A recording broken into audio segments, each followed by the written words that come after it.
भारत विश्व गुरु कहलाने की क्षमता रखता है के पक्ष में अपने विचार प्रस्तुत करने जा रही हूँ। सबसे पहले आइए समझते हैं कि विश्व गुरु का अर्थ क्या है। विश्व गुरु वह राष्ट्र होता है जो न केवल अपने ज्ञान, संस्कृति और विज्ञान से पूरी दुनिया को दिशा देता है, बल्कि नैतिक मूल्यों, शांति और सत्य से सुंदरम के मार्ग पर भी पूरी दुनिया का पथ प्रदर्शक बनता है। और साथियों, आज का भारत इन सभी कसौटियों पर खरा उतरता है। भारत वह देश है जिसने पूरी दुनिया को योग, आयुर्वेद, शून्य दशमलव और वसुधैव कुटुंबकम जैसे विचार दिए। आज पूरा विश्व योग दिवस मना रहा है। संयुक्त राष्ट्र संघ द्वारा 21 जून को अंतर्राष्ट्रीय योग दिवस घोषित किया गया। यह भारत के ज्ञान की वैश्विक मान्यता है। आज का भारत इसरो के द्वारा अंतरिक्ष दुनिया में नई ऊंचाइयां छू रहा है। चंद्रयान 3 की सफलता ने पूरे विश्व को बता दिया कि भारत सीमित संसाधनों में भी अद्वितीय फल दे सकता है। अब Bharat artificial intelligence, digital payment और स्टार्टअप में भी अग्रणी भूमिका निभा रहा है। आज भारत दुनिया की तीसरी सबसे बड़ी अर्थव्यवस्था बनने की ओर अग्रसर है। Make in India, digital India और आत्मनिर्भर भारत जैसे अभियानों ने भारत को वैश्विक उत्पादन और नवाचार का केंद्र बना दिया है। आज भारत G20 जैसे वैश्विक मंचों पर नेतृत्व कर रहा है। प्रधानमंत्री श्री नरेंद्र मोदी की कूटनीति और भारत की सबका साथ सबका विकास की नीति ने पूरे विश्व में भारत की साख बढ़ाई है। भारत ने कोविड-19 महामारी के तहत पूरे विश्व में वैक्सीन मंत्री के तहत पूरे विश्व में मुफ्त में वैक्सीन देकर मानवता की सेवा की। क्या ये विश्व गुरु के लक्षण नहीं? आज भारत की सबसे बड़ी ताकत उसकी युवा पीढ़ी है। आज भारत में 65% जनसंख्या 35 वर्ष से कम उम्र की है। यह युवा पीढ़ी शिक्षित है, आत्मनिर्भर है और बदलाव लाने में सक्षम है। यह युवा भारत को विश्व गुरु बनाएंगे। जहाँ पूरा विश्व युद्ध, हिंसा और आतंकवाद से जूझ रहा है, वहाँ भारत ने हमेशा शांति और मानवता का संदेश दिया है। महात्मा गांधी, डॉक्टर APJ अब्दुल कलाम, स्वामी विवेकानंद जैसे विचारकों ने पूरी दुनिया को प्रेरित किया है। साथियों, यह सही है कि चुनौतियाँ आज भी है, अशिक्षा, गरीबी, बेरोजगारी, लेकिन जिस गति से भारत इन सभी समस्याओं से निपट रहा है, यह सराहनीय है। और बल्कि किसी भी महान राष्ट्र बनने की राह में यह संघर्ष तो स्वाभाविक है। मैं पूरे विश्वास के साथ कहती हूँ कि भारत केवल विश्व गुरु बनने की क्षमता नहीं रखता, बल्कि वह दिन दूर नहीं जब भारत फिर से विश्व गुरु कहलाएगा। अंत में मैं बस यही कहना चाहूंगी कि भारत केवल एक देश नहीं, एक दर्शन है, एक विचार है जो पूरे विश्व को जोड़ने की क्षमता रखता है। जय हिंद, जय Bharat. Very nice. Now, next participant, I would like to invite Tanishka 9th B. Tanishka 9th B, she will speak in favor. Tanishka.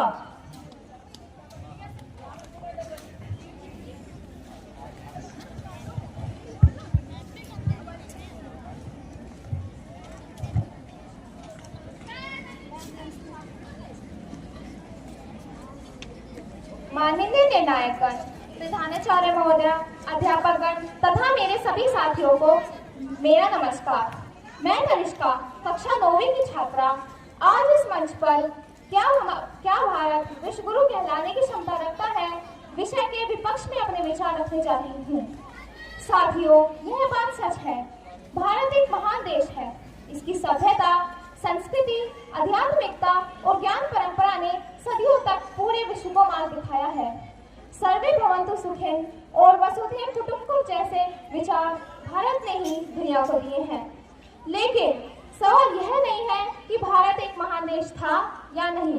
सवाल यह है कि क्या आज का भारत वास्तव में विश्व गुरु कहलाने की क्षमता रखता है? और मेरा उत्तर है नहीं, अभी नहीं। सबसे पहले बात करते हैं शिक्षा की। शिक्षा जो किसी भी गुरु की सबसे बड़ी पहचान होती है। क्या हमारी शिक्षा व्यवस्था विश्व स्तर पर प्रेरणादायक है?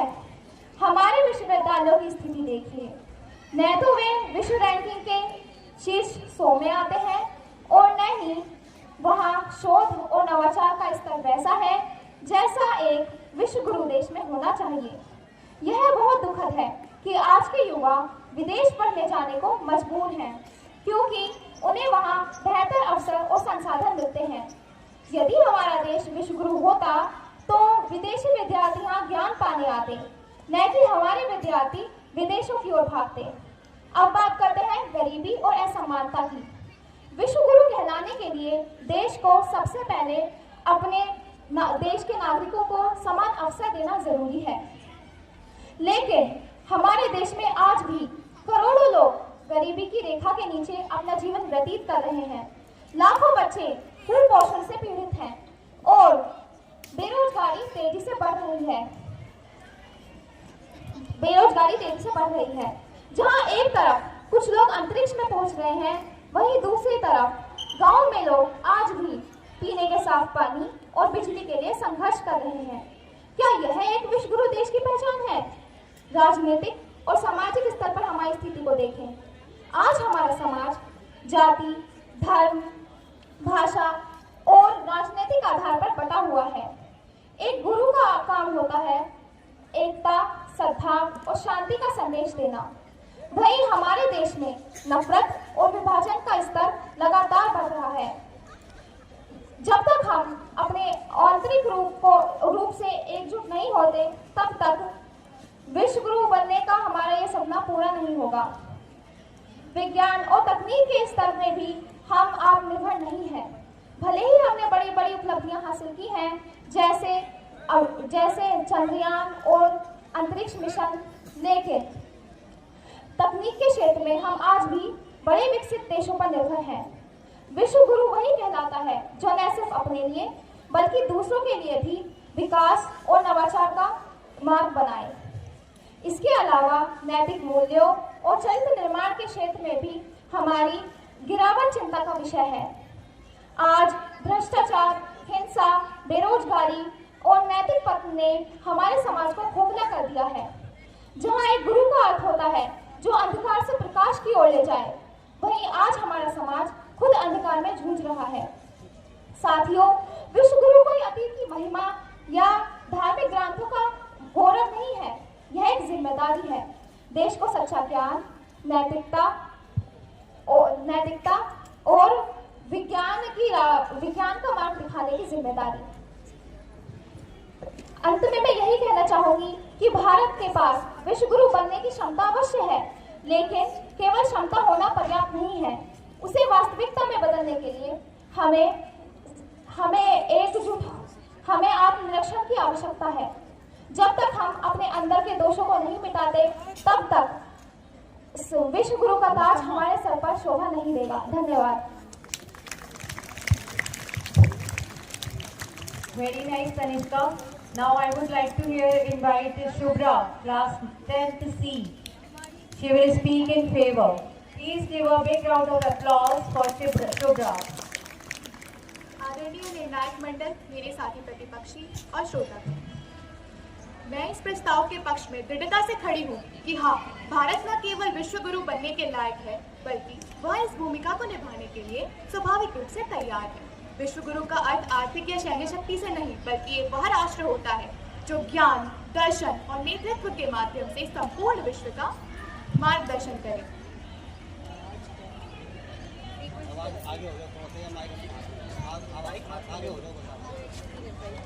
शारीरिक विरासत ज्ञान का उद्गम स्थल है भारत। यह वह भूमि है जिसने विश्व को शून्य जैसा क्रांतिकारी आविष्कार दिया, जिससे आधुनिक विज्ञान और गणित की नींव पड़ी।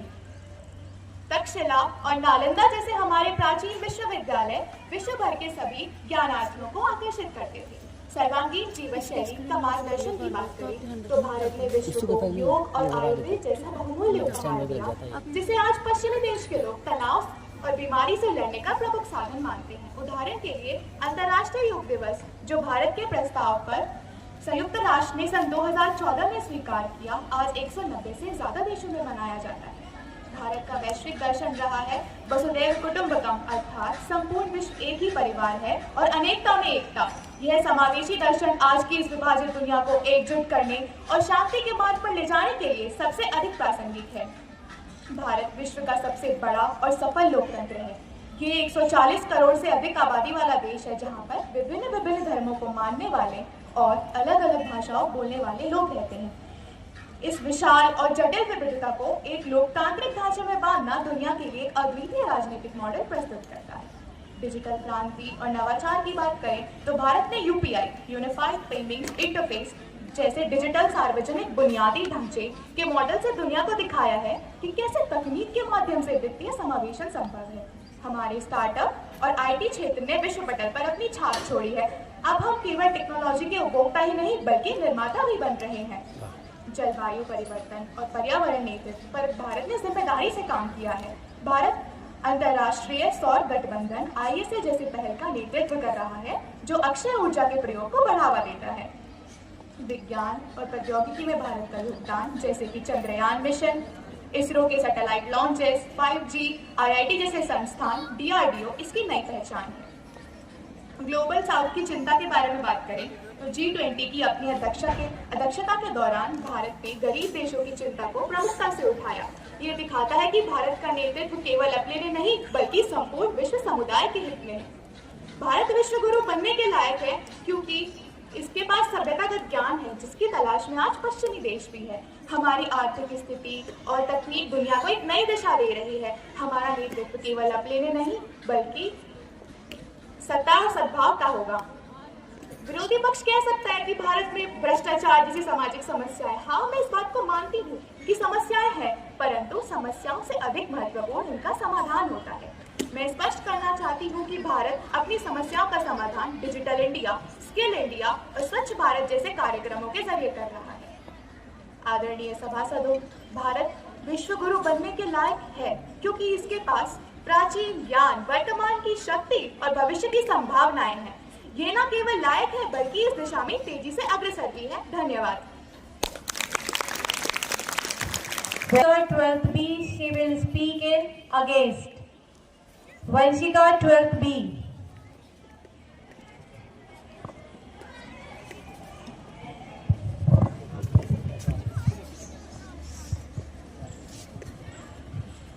शुभ प्रभात आदरणीय प्रधानाचार्य महोदय, उप प्रधानाचार्य एवं मेरे सभी शिक्षकों और मेरे सहपाठियों। मैं सृष्टि कक्षा 12वीं ब की छात्रा आज मैं आप सभी के सामने वाद विवाद प्रतियोगिता में विषय में बोलना चाहूंगी। मेरा विषय है, क्या आज का भारत विश्व गुरु कहलाने की क्षमता रखता है? क्या आज का भारत विश्व गुरु कहलाने की क्षमता रखता है?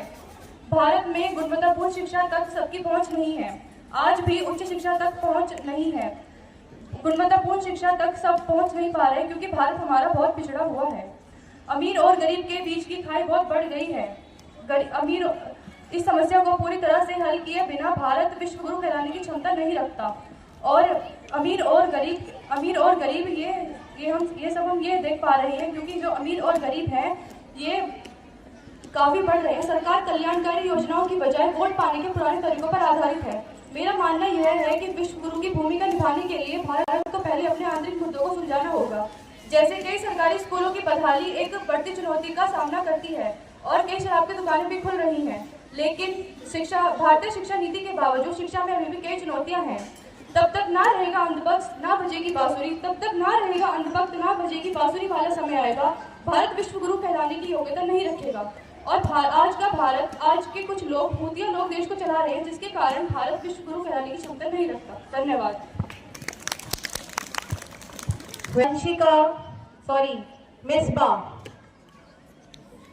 Misbah, she will speak in favor. सुप्रभात आदरणीय प्रधानाचार्य जी, उप प्रधानाचार्य जी, सम्मानित शिक्षकों और मेरे सहपाठियों। मैं मिसबा कक्षा 12वीं ब की छात्रा आपके सामने उपस्थित हूँ, जिसका विषय है, क्या भारत आज विश्व गुरु कहलाने की योग्यता रखता है या नहीं। मैं इसके पक्ष में कुछ कहना चाहती हूँ। हाँ, विश्व गुरु कहलाने की योग्यता रखता है क्योंकि यह प्राचीन ज्ञान परंपरा और आधुनिक वैज्ञानिक योग्यता रखता है। भारत की आधुनिक वैज्ञानिक भारत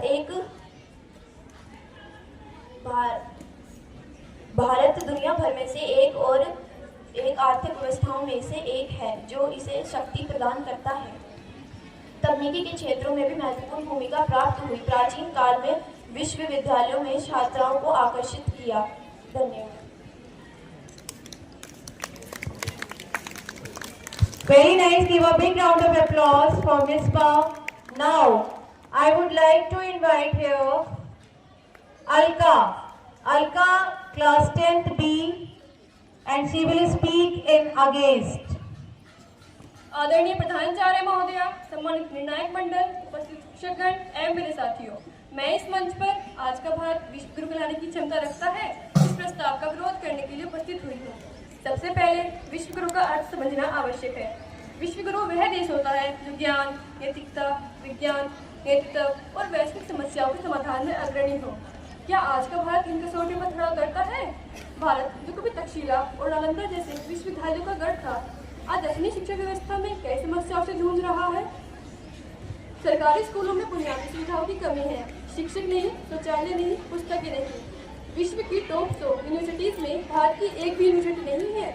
आज भी लाखों बच्चे स्कूल जाने से वंचित हैं और जो जाते हैं उन्हें गुणवत्तापूर्ण शिक्षा नहीं मिलती।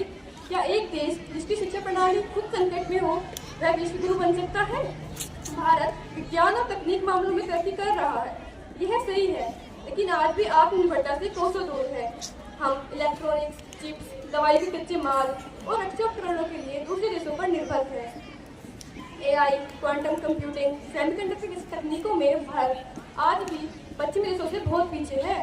जब हम खुद तकनीकी मामलों में दूसरों पर निर्भर हैं, तो कैसे हम गुरु की भूमिका निभा सकते हैं? जिस देश में 70 करोड़ से अधिक लोग गरीबी रेखा के आसपास जीते हों, महंगाई आम जनता की कमर तोड़ रही है, बेरोजगारी चरम पर है और महिलाओं की सुरक्षा आए दिन सवालों के घेरे में है। दूसरों को हम क्या सिखाएंगे जब हम दूसरों को क्या सिखाएंगे? पहले हमें अपने घर को दुरुस्त करना होगा और फिर विश्व को मार्गदर्शन देने की बात करनी चाहिए। आज का भारत धर्म, जाति, क्षेत्रवाद और भाषा के नाम पर बढ़ता जा रहा है। सोशल मीडिया पर नफरत का बोलबाला है, भीड़ तंत्र न्याय व्यवस्था से ऊपर दिखाई देता है और आवाज उठाने वाले को देशद्रोही कहा जाता है। निष्कर्ष मेरे मित्रों, मैं भारत से प्रेम करती हूँ।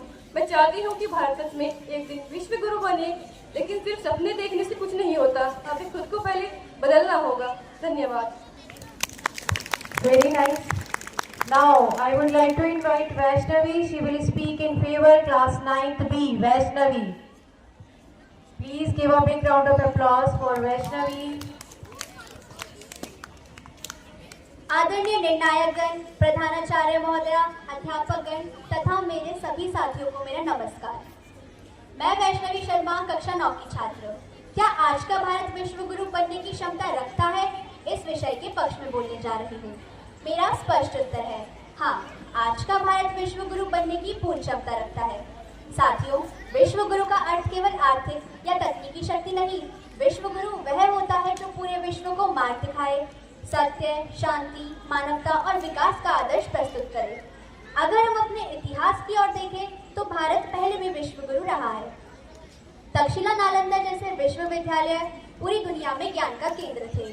गणित, खगोल, चिकित्सा, योग, दर्शन हर क्षेत्र में भारत अग्रणी था। आज 21वीं सदी में भारत फिर उस दिशा की ओर अग्रसर है।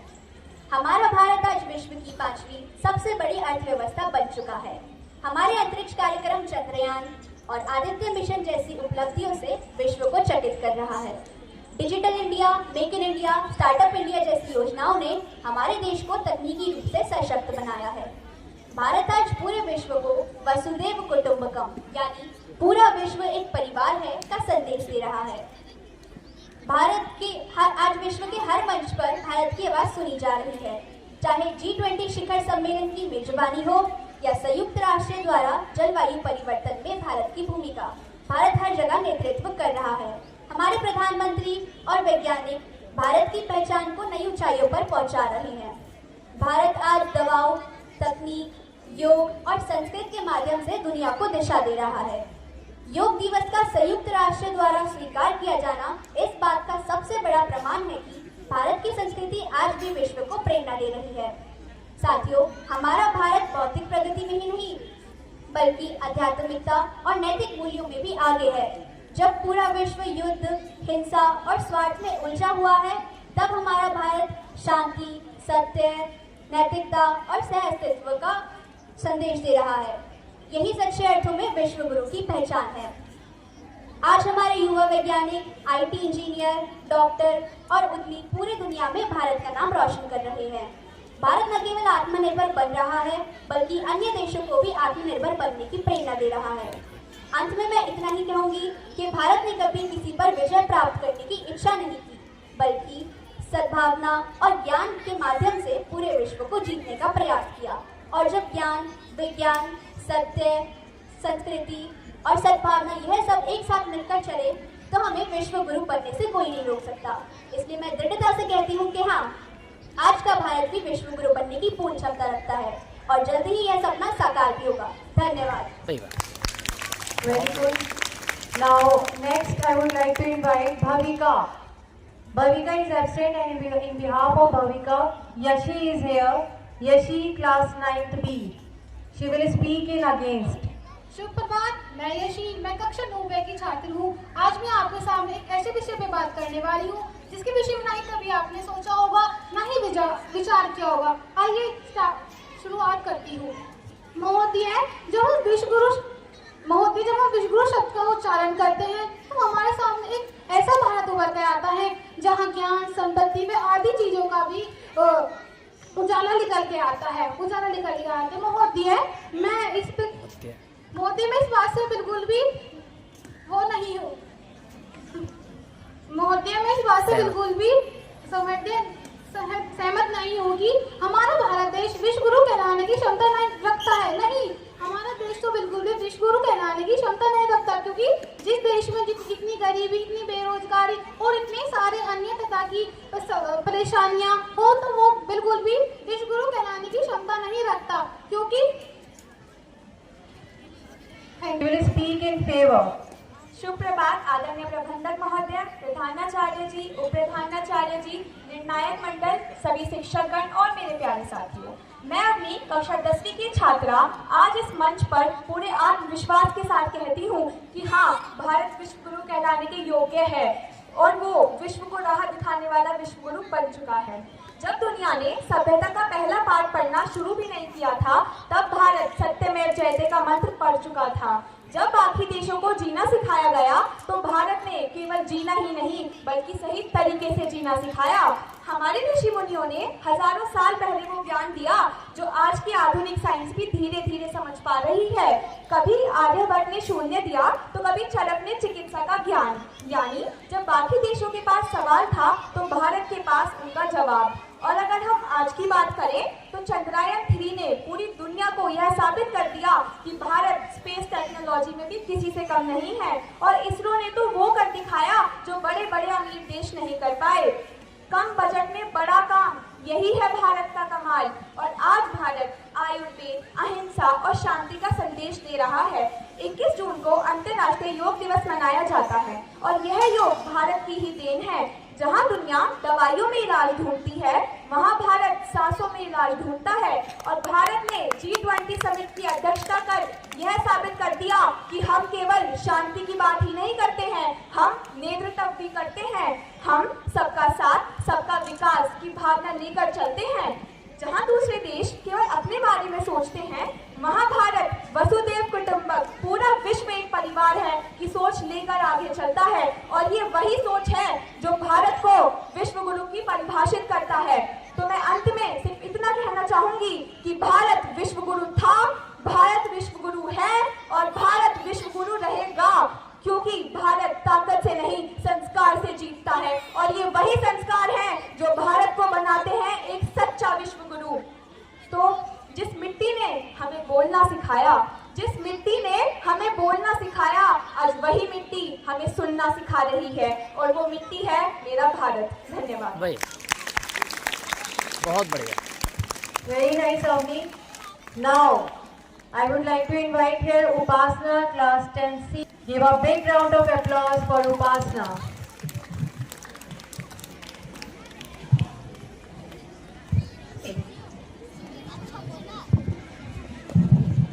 सभी को सुप्रभात। मैं उपासना सिंह, कक्षा 10वीं C की छात्रा, कक्षा 10वीं से आज इस विषय के विपक्ष में अपने विचार प्रस्तुत करना चाहती हूँ कि वर्तमान भारत अभी विश्व गुरु कहलाने लायक नहीं है, क्योंकि विश्व गुरु वह होता है जो ज्ञान, विज्ञान, नीति, नैतिकता में संपूर्ण विश्व का नेतृत्व करे।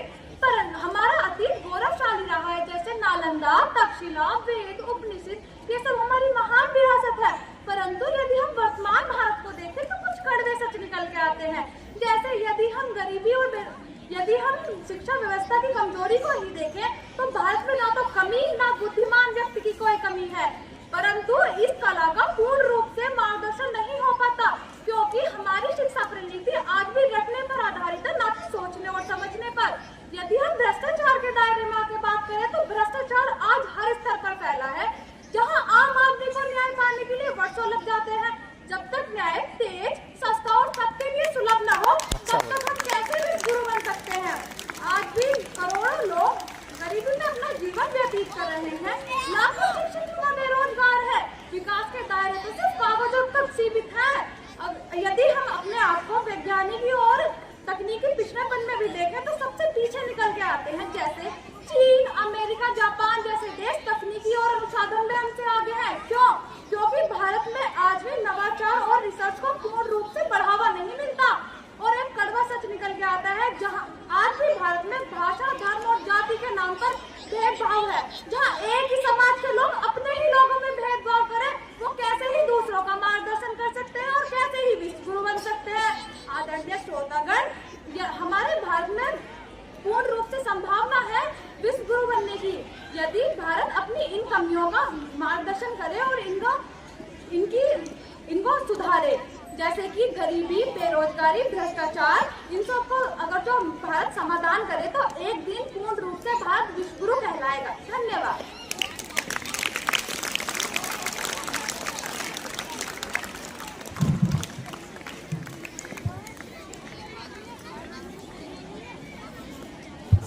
Very nice all the participants. और ये प्रतियोगिता अब यहीं समाप्त होती है, तो हम अपने जज हैं कि वो हमें क्या निर्णय सुनाते हैं। इतने हमारा निर्णय तैयार होता है और हम चाहते हैं कि कुछ शब्द जो हमें हमेशा बहुत अच्छे लगते हैं हमारे चेयरमैन सर के, वो आए और कहें।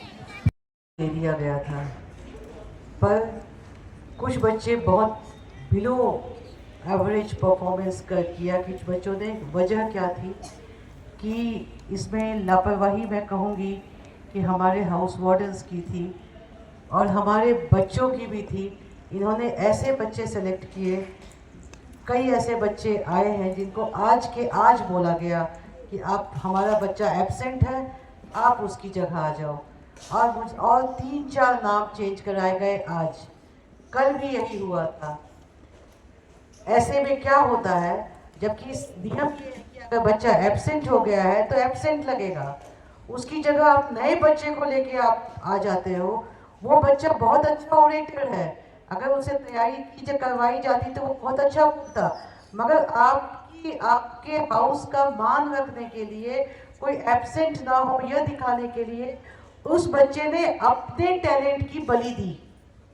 वो बच्चा बिना तैयारी के यहाँ चला आया बोलने के लिए। मैं जानती हूँ कि वो बच्चा बहुत अच्छे थे, पर वो बोल नहीं पाए क्योंकि उनकी तैयारी नहीं थी। तो इससे क्या होता है कि बच्चे का कॉन्फिडेंस लेवल इतना डाउन हो जाता है कि शायद उसमें ये टैलेंट ही ना रहे, या फिर अपने ऊपर जो स्ट्रॉन्ग कॉन्फिडेंस है वो इतना डगमगा जाए कि आगे किसी कंपटीशन में पार्टिसिपेट करने की हिम्मत ना हो। तो ये चीज़ हाउस वार्डन्स को ध्यान रखना पड़ेगा कि अब आगे से अगर कोई बच्चा एब्सेंट है तो एब्सेंट ही होगा, उसकी रिप्लेसमेंट नहीं होगी। ये मैंने कल भी बोल दिया था, मगर इसके बावजूद भी वार्डन्स ने आकर के, बच्चा आज एब्सेंट हो गया है, बच्चे के घर पे ये हो गई, वो हो गया, कोई बात नहीं, हो गया तो एब्सेंट हो गया, एब्सेंट दिखा दो, मगर उसकी जगह नया बच्चा मत लेके आओ। सारे सबके सामने उसे बोलना पड़ता है। ये बोलना, बिना तैयारी के बोलना, एक बार हम और आप बिना तैयारी के बोलते तो हमें भी अंदर से एक डर लगता है। वो बच्चा तो बच्चा ही है, उसे तो अभी तो वो सीख रहा है, उसे इस तरह का धर्म युद्ध में मत फंसाइए आप लोग, रिक्वेस्ट है। एब्सेंट है बच्चा तो एब्सेंट रहेगा। और इस वजह से 2-4 बच्चों की वजह से पूरी ओवरऑल परफॉर्मेंस पे एक क्वेश्चन मार्क लग जाता है कि डिबेट कंपटीशन बहुत अच्छी नहीं हुई, बच्चे तैयारी से नहीं आए। उसके अंदर की वजह यही है कि 3 बच्चे कम से कम नए बच्चे आज आ गए जिन्होंने तैयारी की ही नहीं थी। हाउस की शर्म बचाने के लिए उन बच्चों को आना पड़ा। तो ये ध्यान रखिए कि जो बच्चा एब्सेंट, आप ऐसे बच्चे को चुनिए ही मत जो इतना ज़्यादा इररिस्पॉन्सिबल है कि इन मौके पे वो एब्सेंट हो जाते हैं। और ऐसे बच्चों को आगे भी कभी किसी कंपटीशन में पार्टिसिपेट करने का मौका मत दीजिए, और इनके ऊपर स्ट्रिक्ट एक्शन भी होना चाहिए वार्डन का। एनीवे, जिन बच्चों ने तैयारी की थी सर, शुरू से की थी, जो कंटिन्यूअसली थे, उन्होंने अच्छा बोला है, कोशिश की है अच्छे बोलने की, और उनको वक्त भी काफ़ी मिला था। Anyway, now it's the time to declare the result. I will start with the third position. Third position is backed by Shubhra of class 10B. Give a very happy hand. Shubhra. She speaks very forcefully. मगर आज की competition में और भी बच्चे बहुत अच्छा कर रहे थे। Second position backed by two girls. They are Upasna 10C and Vaishnavi 9B. Upasna and Vaishnavi.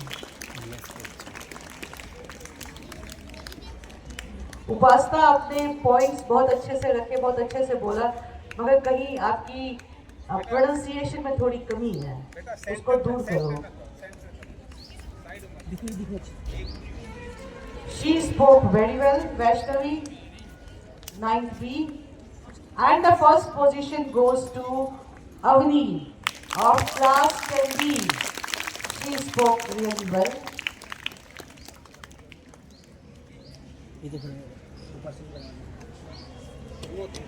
Debate की सक्सेस इसी बात पे डिपेंड करती है कि आप अपने पॉइंट को कितना फोर्सफुली रखते हैं, कितने कॉन्फिडेंस के साथ रखते हैं। एक चीज़ और, डिबेट में केवल रटे टॉपिक्स आकर के जो भी आपने रटा है बोल दिया आकर, डिबेट केवल वो नहीं है, वो माइंड गेम भी है, वो इंटेलिजेंस को भी इंक्लूड करता है।